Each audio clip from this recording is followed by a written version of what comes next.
दोस्तों, आज हम सुनेंगे भूखी चिड़िया की कहानी। बहुत सालों पहले की बात है। घंटा घर में एक टीटू नाम की चिड़िया रहती थी। वो अपने माता पिता और 5 भाइयों के साथ वहाँ रहती थी। वो बहुत नाजुक सी प्यारी सी चिड़िया थी और उसके पंख बहुत कोमल थे।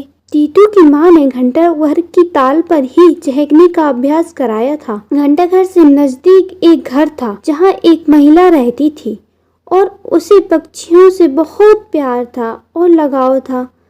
वो महिला रोजाना टीटू और उसके घर वालों के लिए रोटी का टुकड़ा डालती रहती। एक बार वह महिला बीमार हो गई और बीमार के चलते उसकी मौत हो गई। इसलिए महिला के इस दुनिया से चले जाने से टीटू और उसका परिवार भूखा रहने लगा, क्योंकि उसका पूरा परिवार खाने के लिए उस महिला पर ही निर्भर था। अब ना तो टीटू के परिवार के पास कुछ खाने को था, ना ही वे खुद अपने लिए खाना ढूंढ पाते थे।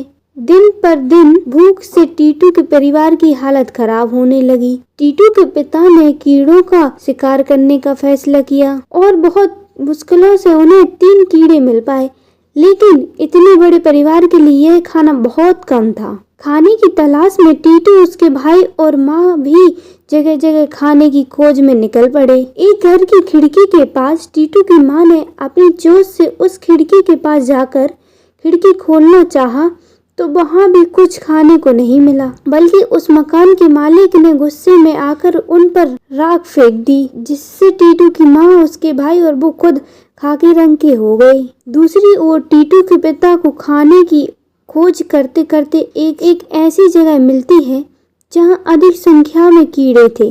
पिता खुश थे क्योंकि अब उनके कई दिनों का खाने का प्रबंध हो गया था। वो खाना लेकर बहुत उत्साह के साथ घर पहुंचा तो देखता है कि उसके घर पर कोई भी मौजूद नहीं है। यह देखकर वो बहुत परेशान हो उठा कि आखिर सब गए कहाँ। जब टीटू चिड़िया अपनी माँ और भाइयों के साथ घर वापस लौटी तो टीटू के पिता अपने परिवार के ही लोगों को नहीं पहचान पाए और टीटू के लाख समझाने के बाद भी वो नहीं माने।